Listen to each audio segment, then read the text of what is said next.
The trade rumors are swirling, and the latest one has DK Metcalf headed to the Chargers, which surprisingly actually makes a ton of sense.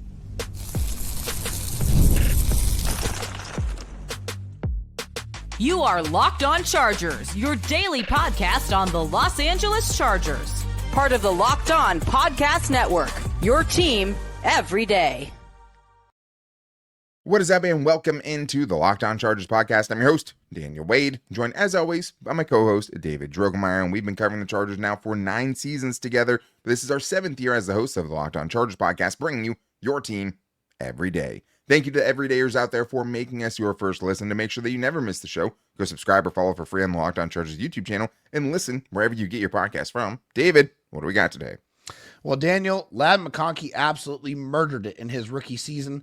Just imagine what he could do with an absolute monster, a wide receiver that was chiseled out of granite like DK Metcalf on the outside. That tandem would feed families for sure. And Khalil Mack has decided that he is not retiring, and he has every intention of playing the 2025 season. Hopefully that's wearing lightning bolts. Definitely want to have Khalil Mack back. And JK Dobbins is up for a comeback player of the year. He definitely should be. And Jim Harbaugh was absolutely snubbed for coach of the year. I can't believe it. As we get into our Friday roundup this week, and today's episode is brought to you by Game Time. Download the Game Time app, create an account, and use the code LOCKEDONNFL for $20 off your first purchase. And this week has had much more news than we necessarily expected in the offseason that really has been devoid of any kind of real Chargers news.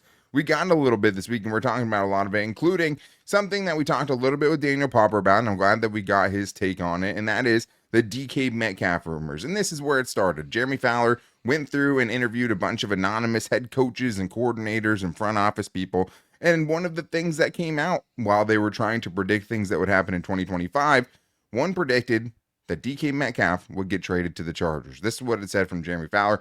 Jackson Smith and Jigba received more targets than DK Metcalf among Seattle receivers this season, 8.1 to 7.2 targets per game. And Metcalf, a projected 2026 free agent, likely needs a new contract and won't be cheap.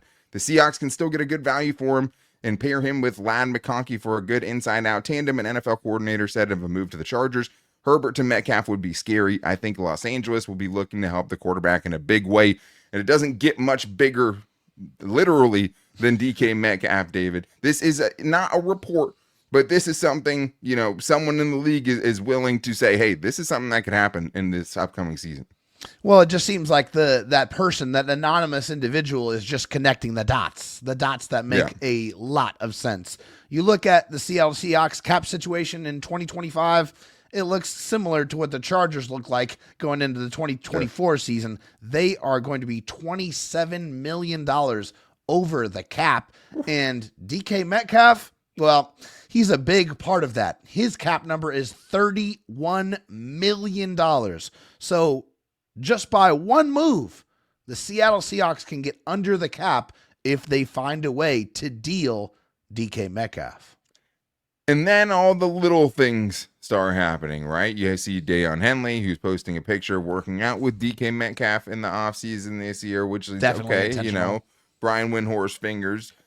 DK fed into the rumor, maybe unintentionally, posting a picture 4 days ago, as you guys are hearing this, about him, posting a picture of his high school football team, who were the Oxford Chargers. So maybe it's an acknowledgement. Maybe there is something more there. I think you can tell that DK Metcalf is unhappy with the situation in Seattle right now. It might come with a long-term contract, which who knows, but right now the Chargers would only have to take on his base salary, which is $18 million. The Chargers have plenty of cap space after the Bosa cut. You're talking about over $100 million, adding Trey Pipkins to that as well. Yeah. It would add a huge solution to the Chargers' biggest problem, David, which is not enough skill talent offensively, whether it's wide receiver, running back right now with the uncertain status of JK Dobbins, and tight end as well in a big way. They don't have enough. This gives you a true, what is DK Metcalf at this point? A top 15 receiver, can be a top 10 receiver in any given season. He's a number one guy, but specifically for the Chargers, when you have someone as dominant out of the slot as Ladd McConkey is, what you really need is something that showed up in the worst way in that last game is a big-time physical receiver on the outside that can win a one-on-one matchup and bring in the ball. And that is something that this is, guy has been able to do throughout his career. And also a guy that did the best work when he was with his former coach, Sanjay Lal. Yes, he did. The current Chargers wide receiver coach, Sanjay Lal, was the passing game coordinator and the wide receivers coach in 2022 and 2023. And DK Metcalf eclipsed 1,000 yards receiving in each of those seasons. And DK Metcalf is a big play machine. Like, he really is. 5 of his 6 seasons, he has 65 catches or more. In 4 of those 6 seasons, 15 yards per reception or more. And he is, of course, a 2-time Pro Bowler. Having a guy that's 6'4", 225 pounds, that has the size to block on the outside in a system that we know is going to be something that, it's going to be required because they want to run the football. They want to have that physicality on the outside. He brings that, and obviously he brings the big plays. DK Metcalf would fit in beautifully in this offense that is clearly devoid of outside wide receiver talent. Yeah, and I think if you're talking about just what the rest of the makeup is the Chargers, wide receiver room, right now you have 2 dudes who do their best work after the catch with Quentin Johnston and Darius Davis. Like, Ladd McConkey brings that as well, but that's not the best part of what Ladd McConkey's game is. He has a much wider repertoire of ways he can hurt you. Those other 2 guys, that's really what their bread and butter is. That is kind of what you can use them for at this point. That's not really what DK Metcalf's game is. He's not a break tackles after the catch type of person. I can beat you deep and take you to the house. And that speed, I think, would just be very welcome to a Chargers offense that's been pretty devoid of it. You get these little guys like a Darius Davis who can run a 4.3, like a Ladd McConkey who runs a 4.3, and obviously we saw him be that big play guy. Yeah. But you're not usually having guys who are stacking defensive backs outside the numbers and just winning that one-on-one matchup and being able to consistently catch balls over the shoulder. I don't necessarily need all contested catches. I need you to be able to track the football on balls down the field and go get it. And this is a legit 4.3 dude and like a big-ass 4.3 dude. Like, you're not seeing many 4.3 dudes that look and have the physique of DK Metcalf. Now, there are some red flags to it. It's a risky move to some extent. But, yeah, with Sanjay Lal, who was their offensive assistant in Seattle in 2020, left to be the Jaguars wide receiver coach in 2021, came back to Seattle for the next 2 seasons, and DK Metcalf had his best years, including an 83 catch, 1,303 yard, 12 touchdown performance in one of those years. That's what the peak of it is. Now, if I'm bringing up red flags and things that concern me, because I do think it is risky, like if you're going to pay, trade for someone like that and potentially pay them, you better be right. And that's what killed Tom Telesco so many times, is making those big bets, not trades necessarily, making those big bets and not hitting on them. His contested catch percentage last season was 36.6. Quentin Johnston's was 35, right? So this is not a guy that's winning a lot of contested catches. He's not, and had, 30 opportunities to do it. Wasn't an incredibly small sample size. In 2023, it was even lower, 29%, which is, I believe, was 8th worst out of any receiver that had 50 targets that year. You not a guy that always plays up to his size in that sense, but also a dude, right, who has a 50-plus yard touchdown in every season and has an 84-yard touchdown on his resume. So I think with this, there are definitely some red flags, a knucklehead behavior being part of it, tied for 2nd in penalties in 2023, 4th in penalties in 2024. He will go beyond the whistle sometimes. But I think you have to trust that the Chargers are making these moves. You're hoping your culture changes some of that, and you're getting the sign-off of Jim Harbaugh on this coaching staff. Yeah, 100%. I mean, I think it helps that he has somebody that he's worked with, that he's had success with. And yes, you definitely lean on the experience and the culture setting ability of Jim Harbaugh to be able to rein some of that in. You don't want to take away that passion, but you just want to try to keep it in between the lines and in between the whistles. And that's hard. But you'd rather kind of him go too hard blocking in the run game, right, than not hard enough and have to try to bring that out of him. It is easier, like a Derwin James, we saw it, to kind of try to rein it in and still have that kind of chaotic, can take the ball to the house, can block a receiver, defensive back into the dirt at any point. And he definitely can bring that. If he can be honed in and kind of refocused and reinvigorated playing with Justin Herbert, that's really scary. And he does fit really well with what Ladd McConkey likes to do and does well. So it's exciting to think about, and you hope that the Chargers are at least exploring all avenues to try to make a big move on that offense because it desperately needs it. But we also got other great news this week because Khalil Mack, last time we talked about him, was mulling retirement. Well, that's over because Khalil Mack is coming back, and JK Dobbins might be the comeback player of the year. We're talking about all that and more in today's Locked On Chargers podcast. First, though, I need to tell you guys, it's playoff time, and if you're like me, you want to make the most out of these final weeks of football action, which just feels so sad for me to even say, but I can guarantee you that I'm going to be getting my money's worth on Championship Sunday this weekend. Maybe the best weekend in football. And PrizePicks is the place for you because it's the best way to turn your sports opinions into cash with daily fantasy player projections. With PrizePicks, you simply pick more or less on player stats, like total passing yards or rushing touchdowns, and a shot to win up to 1,000 times your money. And you can make your picks in less than 60 seconds, which is awesome. And for Championship Weekend with PrizePicks, they're starting you off with basically a freebie. Jaden Daniels throwing for more than half a passing yard. I'm going to guarantee you right now that it's going to happen. And you compare that with Terry McLaurin going for more than or less than 66.5 receiving yards. And it's that easy, and you can win with PrizePicks. So here's a special offer for our listeners. You can download the app today and use the code LOCKEDONNFL to get $50 instantly after you play your first $5 lineup, and you don't even need to win to get the $50. Download the app today, use the code LOCKEDONNFL to get $50 instantly after you play your first $5 lineup. PrizePicks, run your game. David, well, we have some more news that we haven't got to specifically talk about this week, and it was a couple days ago, it coming out from Adam Schefter that Khalil Mack is not retiring, which is great news because the Chargers could have been pretty screwed. if Khalil Mack had just retired, there would be no way to kind of talk him back into coming to the team, and the Chargers would have a lot of questions they would have to answer in that edge rushing group. But according to the reports out there, Khalil Mack is coming back for, the age 34 season. And that's the step one. The step one is him not retiring. So that's great. And now I think it goes to step two, which, okay, now you have to convince him that if he does stick around for one more season, that you're his best chance or you're where he wants to be.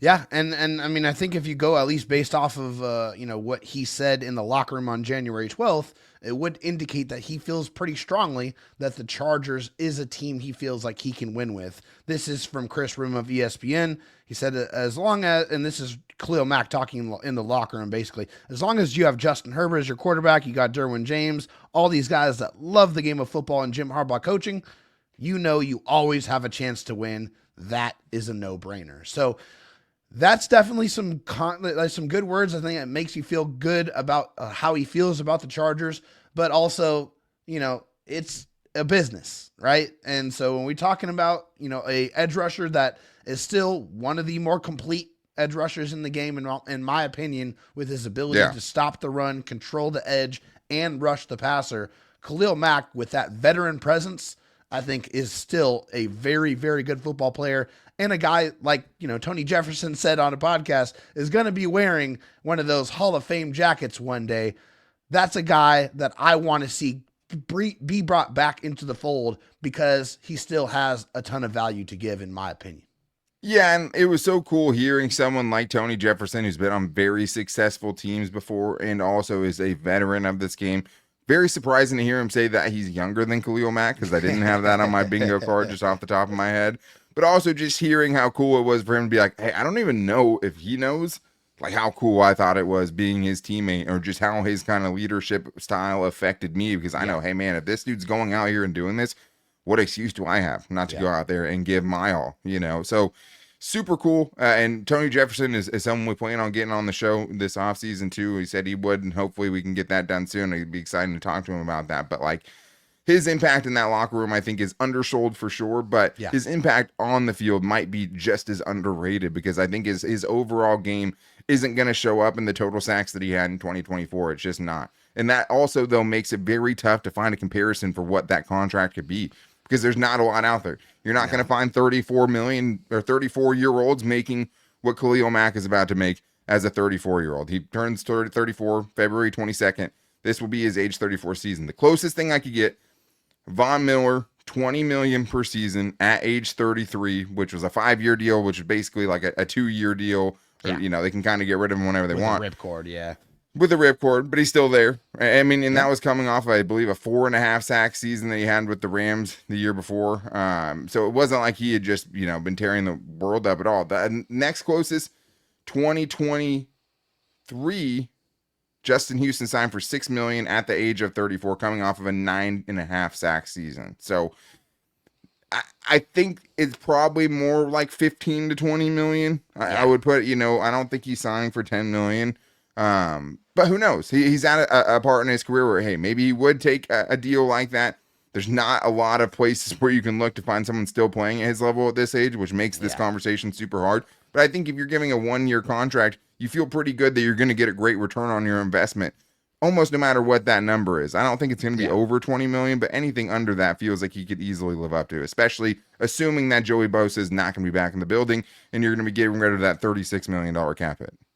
Yeah, for sure. I think that's definitely contingent on their ability to bring Khalil Mack back. And I think, I know that they want to play together. They really enjoy playing together, but there's no way that they can make the mechanics of that work at their current numbers. I mean, it's just not going to happen. I fully expect Joey Bosa to be with a different team in 2025. I just don't know how they're going to be able to make that work. But Khalil Mack still, I think, is the more dominant of those two players, and a guy that has already been a big stalwart, big leader in the locker room, a guy that obviously people look up to, want to play with, and still has value as a teacher as well. Because I also expect the Chargers are going to bring in an edge rusher in the draft, and who better to learn from than a Hall of Fame edge rusher like Khalil Mack? And I think the hard thing becomes is the Chargers will need an edge rusher either way, right? But how big of a need that is changes dramatically if Khalil Mack decides to take his talents elsewhere and try to catch on with the team for a ring. Because I think that is what he cares about most. Still has not won a playoff game. I hope the Chargers can convince him that they're that team to give him a deep playoff run. But we know the first part is out of the way because he is coming back. But he also, led your team in pressures, led your team in pass rush win rate. Like all the statistics that he came up with as far as his analytical pass rushing ability, he was still number one and also the best Chargers edge rush defender, or run defender. So he's still that guy. He's still super important to this Chargers defense. And if you didn't think he had any gas, he was one of the few guys that showed up in that playoff game with 2 sacks in the biggest game of the season. But I did want to bring up, David, that JK Dobbins is recognized as a finalist for Comeback Player of the Year, which is just super cool. I mean, on the surface of it. Here's who all made the list. It was J.K. Dobbins, Joe Burrow, Sam Darnold, Damar Hamlin, and Christian Gonzalez. And that is a loaded class, I would say. I would be surprised if J.K. won it. I hope that he can. I hope he has a realistic shot at it. What he was able to do this year, have over 1,000 yards on the season. For only the second time in his career, he played more than 8 games. He had played a total of 10 games coming into this season. Over the 3 seasons, he missed a whole entire year. That's, to see him do what he was able to do is special. I don't know if he's going to win it, but he absolutely deserves to be in that conversation because he was awesome this year. After the absolute torture that J.K. Dobbins has been in throughout his career, any one of these injuries could have ended any other player's career.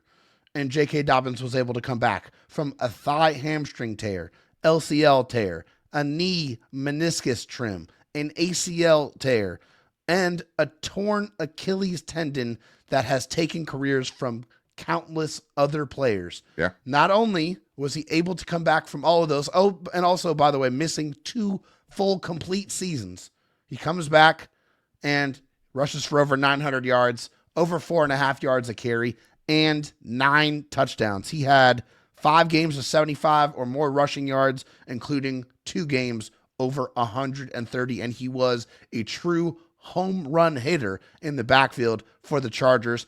It was obvious when he was not on the field, the running game was not as effective. So for J.K. Dobbins to come back and put together one of his most healthy seasons was incredibly impressive, and he deserves the recognition to be in the running to be your Comeback Player of the Year. He does, right? And I mean, unfortunately, he's literally going up against Damar Hamlin, who, less than 2 fulls. I only played 5 games last year and registered like 2 tackles after coming back from literally dying on the field, and now came back to be a true impact player for the Buffalo defense this year is pretty nuts. Joe Burrow, had they won more games, and he only missed 7 games in 2023. So it's like, 7 games is a lot for sure. But he goes and puts up, borderline MVP numbers, and a season he just can't win MVP because their team is too bad, right? And then you have, Sam Darnold, who has been nothing, but it wasn't hurt, right? Like he didn't get injured. He's not coming back from injuries. So that's the big thing. But also Joe Flacco won it last year. Yeah. He wasn't hurt at all in 2022 and then came back just from being, a backup and then started last year for the Browns. And then he won comeback player of the year. This is a loaded class. I hope he has a shot of it. I don't think there's many, stories as cool as this. This dude's career was basically Jason Verrett, right? Yeah. Like he misses a whole season last year. He comes back and in the first game, it ruptures his Achilles and has to miss the whole season again. Not many cooler stories than what this dude's been able to do, and he's definitely near the top of my list, as we've talked about, as guys I would want to see back on the Chargers in 2025. Still only 26 years old. They need him. And only missing 4 games for JK Dobbins is a huge, gigantic win for him. And I'm super, stoked that he was able to do it. But we still have more to get into, including someone who didn't even make the finalist list, and a couple of guys actually, because Jim Harbaugh absolutely deserved to be a finalist for Coach of the Year. And where is the love for Jesse Minter? Because I'm going to tell you exactly why he should have been at least nominated for a finalist for the Assistant Coach of the Year, and more on today's Locked On Chargers podcast. I love going to live events, whether it's sports, music, theater, or comedy. One of my favorite memories was attending a concert last year, and the energy and excitement were unforgettable. And that's what I love about Game Time. Because if you're doing any of those things and you need a ticket, you go to Game Time. And the one thing Game Time has created, at least for me, is not just, something to go see, but a memory that I always remember. Like, that is something that makes so much more of an impact for me, is just having like these nights, and I remember it. And I got my tickets with Game Time. I know for my brother, I was racking my brain to think about what I was going to get him for Christmas, and I ended up finding a comedy show on Game Times with their Game Time picks, a feature that filters out all the fluff, show you only incredible deals on great seats so you don't have to waste time searching through thousands of tickets.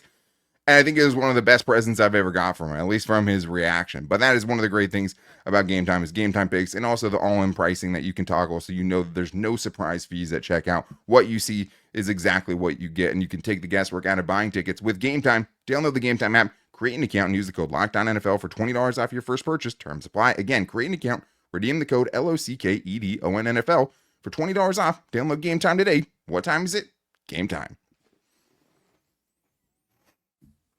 Dave, we still have some more news we have to round up here, especially revolving around the awards or lack thereof for the Chargers coaching staff and players. We talked about JK Dobbins, who absolutely deserved to be part of the comeback player of the year conversation, with how awesome he was this year and just how long it took him to kind of fully realize what his potential is. But Jim Harbaugh, on the other hand, fully developed, did something you're not going to see very often in his turnaround of the Chargers this year. But thank you to everyone for making us your first listen.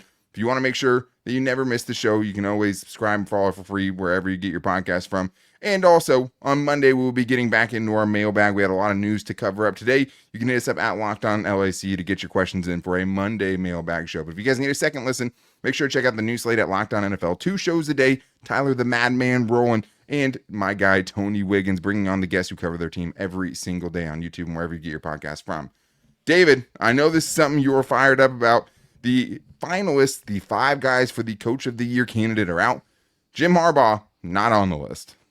Absolutely unbelievable to me. I mean, when you look at this list, there are guys that definitely deserve to be there. Dan Campbell, Kevin O'Connell, Dan Quinn, absolutely. Dan Quinn, what he's done this year is tremendous. To see the Commanders in the NFC Championship game, I don't think there's not a single person that expected that. So that, no, 100% granted. Sean Payton, on the other hand, nah, sorry, get out of there. Jim Harbaugh should be in that spot. The Chargers were 5-12 last year. They fired their head coach, fired their general manager. So that means there was a new GM, a new head coach, $60 million over the cap. They had a new offensive coordinator, a new defensive coordinator, and then completely flipped this culture around and changed it from a 5-win team to an 11-win team in less than 1 year. Okay? And then a playoff berth. You went from 5 wins to the 5 seed in 1 year. So, and also, let's not forget, Jim Harbaugh hasn't coached in the NFL in a decade, and he came back and was that great immediately. Put some respect on my coach's name. It is unbelievable that he is not in this competition, on this list. Jim Harbaugh deserves to be there. It is a travesty. It is. I mean, obviously, it would be hard to make the argument that he should win it for sure. Like you talked about, Dan Quinn, to have a new head coach GM combo, to have 2 new coordinators, and to do what you're doing with a rookie quarterback, because I don't think it takes into account anything that happens in the playoffs. So the Chargers playoff loss shouldn't count against them in this specific award, in this specific conversation. Same with MVP and all those things. With this, to put Sean Payton on with a rookie quarterback to get 10 wins, not a lot of teams expected them to be there. But Jim Harbaugh, man, I don't think you can make much of an argument for Sean Payton outside of, hey, you have a rookie quarterback. Like, the Chargers went in a much worse salary cap spot, and that's with the Broncos having to pay Russell Wilson ungodly numbers, and the Chargers' books was still uglier to start the season when Jim Harbaugh took it over. So I think he definitely deserves to be on the conversation. I don't think he would win it, but I think he deserved to be a finalist for sure. Jim Harbaugh, and it's different for us because we see the culture change. Like the fact that Jim Harbaugh got the Chargers to be a team that's not the laughingstock, not blowing leads late in the fourth quarter, not playing down to their competition and losing to teams they have no business losing to. None of those things happen. So for Chargers fans, it's very easy to see that he's the coach of the year. He's the coach of the decade, right? Through one season with the Chargers for how much he's been able to turn this team around and stop doing some of the things that have bothered Chargers fans for so long. But I think I have more of a problem with Jesse Minter getting snubbed for assistant coach of the year. Tell me this. Maybe it's happened. There was just no possible way I could actually research this. Tell me the last time a defensive coordinator had the best scoring defense in the NFL the year after he had the best scoring defense in college football. Yeah. Making the leap, being a first-time defensive coordinator after being a collegiate defensive coordinator, not a NFL linebackers coach or something, more inclined to usually take a defensive coordinator spot. He went from college to the pros, obviously coached before on the pros, but to make that transition, to allow less than 11 points per game at the collegiate level on your way to a national championship. Crazy. And then you're wondering, hey, will this guy's defense work at the next level? And he comes out and gives up 17.7 points per game. And goes from 24th the year before in scoring allowed per game to first in the NFL. That's a dude that should be on the list. So it ends up being Vic Fangio, Brian Flores, Joe Brady, Aaron Glenn, Ben Johnson. There's so many good coordinators that it feels even crazy to disparage any of those guys. But that's a list that Jesse Minter absolutely should have been on. Let me remind you what the numbers look like in 2023 and how badly it was under Brandon Staley. The Chargers were 28th in yards per game allowed, 30th in passing yards per game allowed, 19th in rushing yards per game allowed, and, as you mentioned, 24th in points per game allowed. Under Jesse Minter, 11th in yards per game allowed, 7th in passing yards per game allowed, 14th in rushing yards per game allowed, and the number 1 scoring defense in the NFL. So to sit here and not even include his name after such a dramatic overhaul change year over year, coming from the college ranks to the NFL, translating that defense and getting such immediate results is, I think, a stain on the award that he's not included. He absolutely should be among these people because of the just dramatic overhaul and immediate results that he was able to provide.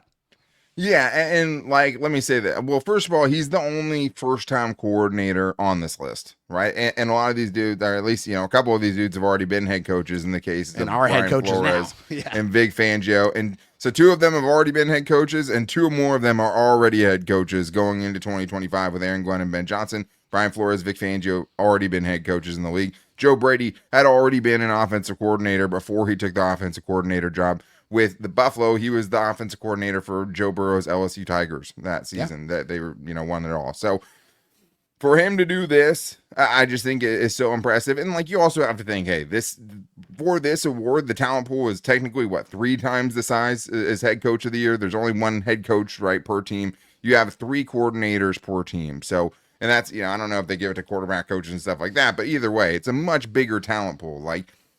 Vic Fangio is the only one that had a bigger jump. He's been a 25-year defensive coordinator, whatever. The Eagles went from 30th to 2nd, and really first if you listen to that, crackpot Daniel Popper, who factors in pick sixes and stuff into it. The Eagles technically had the best scoring defense. If the Chargers maybe weren't 11th in yards allowed per game, maybe that changes some of it there.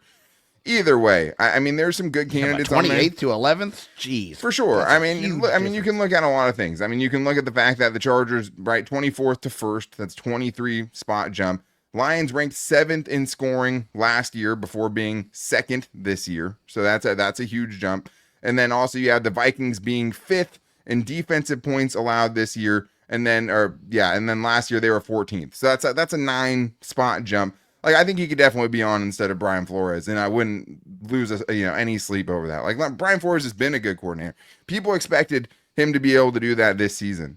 Who expected the Chargers defense to be number 1 in scoring defense? Nobody. I don't know, right? The Lions, obviously, they had a great offense last year. Ben Johnson's a great coordinator, arguably one of the best play callers or the best play caller in the league. They're all good. They all deserve their flowers here. But Jesse Minter, doing that at the collegiate level, being number 1, and then taking it in the first year of the NFL and doing it again and being the number 1 scoring defense both years back to back. That's crazy, right? That's crazy and I mean, and he should have made this list as one of the best, and he would have been the only one that is actually a first-time coordinator, and he absolutely deserved to be on that list. But that's going to wrap things up for today's show. Like I talked about earlier, we're going to do a mailbag today, but we just had too much news we didn't get to because of circumstances that forced us from doing the show yesterday. We just had a lot to get to. But we still have Monday mailbag before we get to Buy or Sell Tuesday and can still keep everything in line for next week. So if you guys want to get your questions in for that, hit us up at LockedOnLAC on Twitter or Instagram at LockedOnChargers or Locked On Chargers Facebook page. You can also call into the voicemail line at 323-524-7924 and leave a 30-second Chargers question on there. We love the voicemails. We love hearing from you guys. But thank you for listening to today's show. To make sure you don't miss it, go subscribe or follow for free on the Locked On Chargers YouTube channel and listen wherever you get your podcast from. You can also find the show every day on me and David's both social accounts on Twitter at Dan Talk Sports for me and David at Dro Talk SD. But Monday, maybe a little mini mock draft Monday to start before the mailbag as well. Maybe a little Tyler Warren, Colston Loveland talk. Well, you'll have to be here on Monday to find out. But until then, guys, take it easy and go Bolts.